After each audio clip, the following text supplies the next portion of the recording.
और आइए अब जानते हैं अन्नदाता निशुल्क फोन के माध्यम से पूछे गए समस्याओं का समाधान।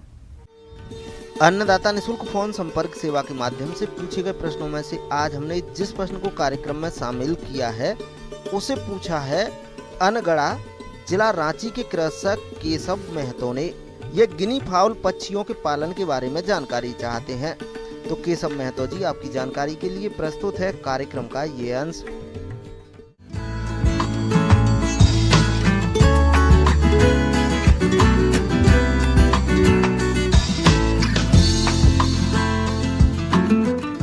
इसमें जब हम पोल्ट्री की बात करते हैं, पोल्ट्री ख़ास तौर से आम तौर पर लोग पोल्ट्री कहते हैं, मुर्गी के लिए सिर्फ करते हैं, लेकिन पोल्ट्री कहने का तात्पर्य हमारा सिर्फ मुर्गियों से ही संबंधित नहीं है। इसके अंदर में बत्तख भी है, टर्की भी है, गिनिया फाउल जिसको चाइना मुर्गी कहते हैं वो भी है, या तेतरी भी कहा जाता है।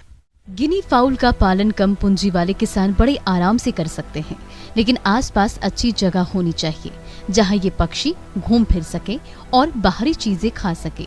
इससे इनके आहार का खर्च भी कम हो जाता है और तेजी से विकास भी होता है, जो खास तौर से उन किसान भाइयों के लिए बहुत ही लाभदायक है जहां पर चरने की व्यवस्था हो, क्योंकि ये चाइना मुर्गी यानी गिनी फाउल एक ऐसा पक्षी है जो कि स्कैवेंजिंग कहते हैं, जिसको हम चरने के इसमें अगर आपके पास कोई घेरा हो उसके अंदर में रख करके चरा करके इसका पालन कर सकते। इस पक्षी को अर्ध सघन बिछाली व्यवस्था में पालना सही रहता है। यह बहुत चंचल पक्षी होता है और घूमते रहना पसंद करते हैं, इसलिए इनके आवास में अच्छी जगह होना जरूरी होता है। तो गिनी फाउल आजकल पहले ये कहीं कहीं पर में देखने को मिलता था, लेकिन अब इसका पालन भी मुर्गियों की तरह ही किया जा रहा है। तो गिनी फाउल के में अंडा देने की क्षमता भी अधिक है, लेकिन ये मौसमी अंडा देने वाली पक्षी हैं। अप्रैल से जैसे देना शुरू किया सितंबर तक, तो ये इनका अंडा भी थोड़ा नुकीला होता है एक तरफ और चौड़ा होगा दूसरी तरफ। ये 3 वैरायटी हैं। 3 वैरायटी में एक वैरायटी जो कि आप ज़्यादातर जगहों पर आप देखते होंगे कि चितकबरा टाइप का होता है, जैसे काला है उस पर सफ़ेद बिंदा बिंदा करके होगा, तो ये वैरायटी का नाम है पर्ल। दूसरा होता है एक सफ़ेद गिनी फाउल होता है जिसे हम कहते हैं वाइट, और एक स्लेटी कलर का होता है जिसे हम कहते हैं लेवेंडर। तो ये 3 प्रजातियां इसकी है, इनके रंग के आधार पर ही इनका नाम रखा गया है।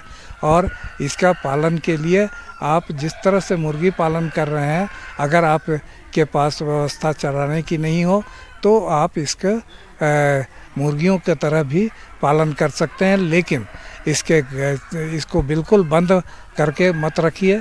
इसके साथ इसके घूमने के लिए जगह चाहिए।